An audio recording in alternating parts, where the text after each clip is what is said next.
ఇది ఒక పాతకాలం వంట అన్నమాట.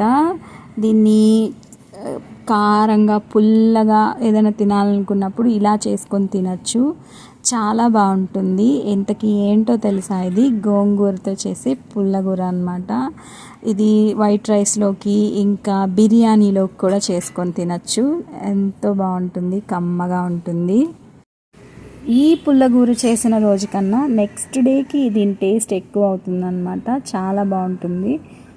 ఈ పుల్లగూరని మన అమ్మమ్మలు ఆ టైంలో ఎక్కువ చేసుకునే వాళ్ళు అనమాట. పచ్చడికి బదులుగా ఇన్స్టెంట్గా చేసుకునే ఈ పుల్లగూర ఖచ్చితంగా ట్రై చేయండి. మన ఛానల్లో పూర్తి వీడియో పోస్ట్ చేశాను. వీడియో నచ్చితే లైక్ చేయండి, కామెంట్ చేయండి, ఇంకా మన ఛానల్ని సబ్స్క్రైబ్ చేసుకోండి.